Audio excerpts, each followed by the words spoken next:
Okay, so this is Maya, and we are inside the directions for 2.4, the disease tracker. And as you can see, I've already kind of looked through, and I'm down to the point where I'm going to be creating some lists. So they have you dragging a initialized global variable called entry months over, and then creating a brand new empty list. And then they have you do the same thing right here with entry amounts, and then they ask, well, what is it doing? Well, the what is it doing is actually a super important question. So this is the emulator, which I'm currently using. And when I click add, I want it to take whatever's in the spinner and whatever's in the text box and store them in those brand new lists. They're ways to hold the information. So I'm going to go over to variables, and I'm going to pull two initialized global variables. And I'm going to go to lists, and I'm going to select create an empty list, and I'm going to do that twice.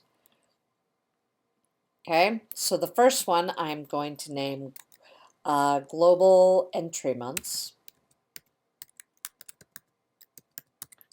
and the other one I was going to name entry amounts. I think it says entry amounts. So to be sure, yeah, entry amounts. I go back and I check. So I now have these two global variables, which have created an empty list, but I still haven't put anything in them. So you have to think about what would be the action of the person. Well, as near as I can tell, the action of the person is going to be to click the add button. So I'm going to go down and find when add button is clicked. And I'm going to have to take whatever's in this spinner and drop it into that list. So I bet you there's something under list. Add items to list. That sounds like what I want.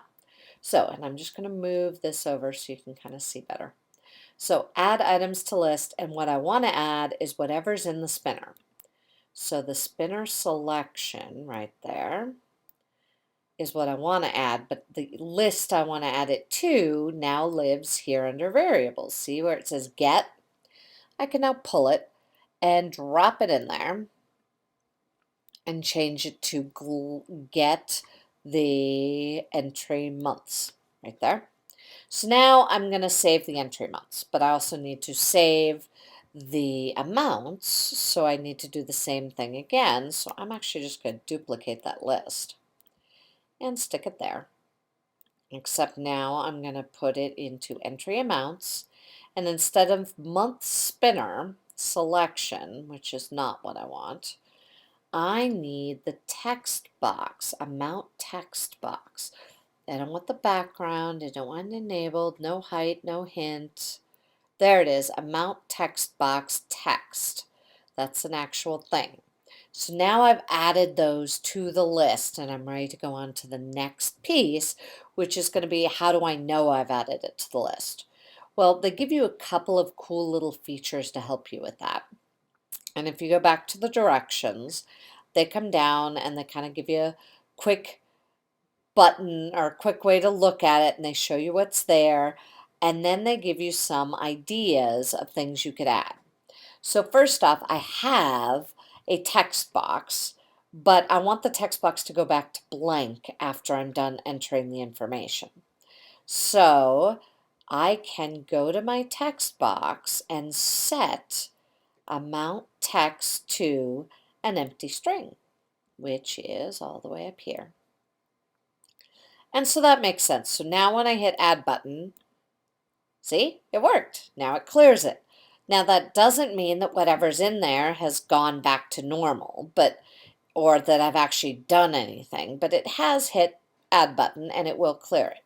So I can go up there and type something here, put 2 and add, and notice it goes back to being blank. So that worked. But I still need a notifier or something that's going to tell me that it's in there. And so that's what they're asking you to do here, is the notifier has a bunch of built-in code that's abstracted away with this little purple chunk that just says call notifier show alert notice, and then data successfully added. So that's pretty simple. I'm just going to go over here, find my notifier, all the way down here. And the notifier, show alert notice, show warning, show log. Which one was it? Show message, show alert, show message, dismiss. All right, so hold on. Back it up. Show alert notice. All right, so I get to tell it what the notice is. There it is, show alert notice. So I'm going to put that there. I'm going to move my initialized globals out of the way.